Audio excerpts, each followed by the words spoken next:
Monsieur le président, monsieur le ministre, mes chers collègues, cheminots, agents des transports urbains, salariés des transports routiers, des raffineries, d'EDF, d'Air France, enseignants, avocats, paramédicaux, etc.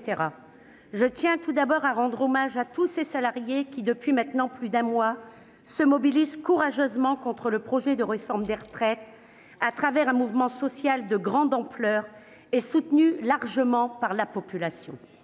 Malgré cela, votre gouvernement a décidé de passer en force cette réforme, et cela sans concertation.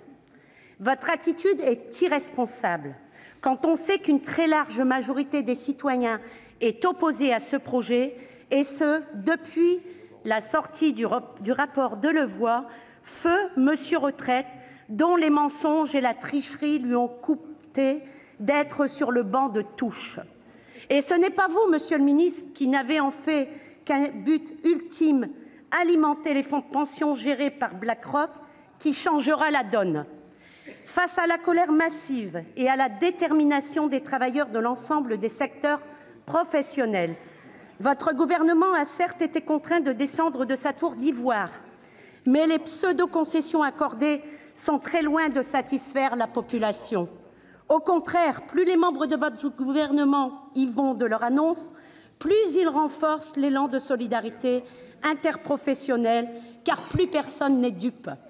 Tout le monde a bien compris en effet que cette volonté de réforme vise à obliger les salariés à travailler plus longtemps pour toucher moins de pension.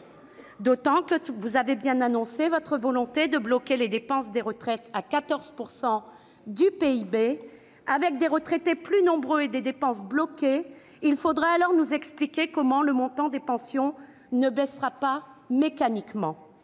Malheureusement pour vous, la lutte sociale a permis de mettre au grand jour toutes les duperies, se cachant derrière les mots de système universel de retraite par points.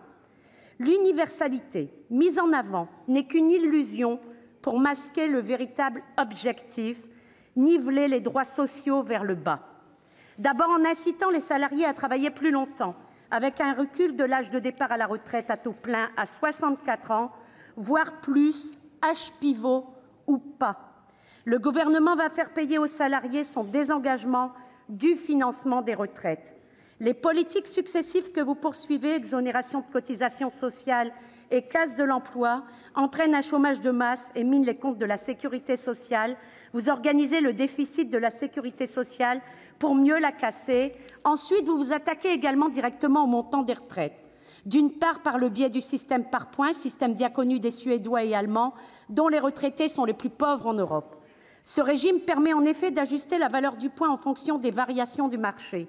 Ainsi, les salariés ne connaîtront le montant de leur pension qu'au moment de partir à la retraite, avec comme mauvaise surprise un faible revenu qui les incitera malheureusement à travailler plus pour l'augmenter. Sincèrement, je pense que vous ne mesurez pas, ou alors vous n'en avez que faire de ce que cela représente, par exemple, pour des ouvriers du bâtiment, d'usine, des déménageurs, des femmes de ménage, etc., de travailler encore plus longtemps. D'autre part, en calculant le montant des pensions sur l'ensemble de la carrière des salariés du public comme du privé, les salariés aux revenus modestes dont la carrière a été entrecoupée de périodes de chômage qui sont entrées tard sur le marché du travail, ou les femmes déjà pénalisées par les inégalités salariales et sociales feront partie des grands perdants de votre réforme.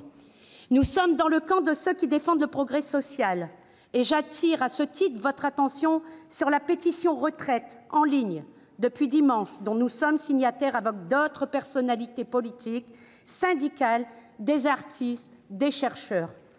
Nous vous demandons encore une fois de retirer votre projet de réforme de retraite par points et d'améliorer notre système de retraite par répartition sur ses bases actuelles. Nous avons des propositions. Les syndicats vous ont fait part de leurs propositions, mais évidemment, vous n'avez pas écouté. En réponse, vous avez envoyé votre texte au Conseil d'État et inscrit à l'ordre du jour de l'Assemblée nationale, dès le 17 janvier, ce projet de loi. Véritable provocation, mais comment pourrait-il en être autrement de votre part? Les salariés restent déterminés et seront à nouveau dans la rue dès ce jeudi. Nous serons à leurs côtés dans la lutte pour exiger le retrait de votre projet néfaste pour les salariés de toutes catégories confondus.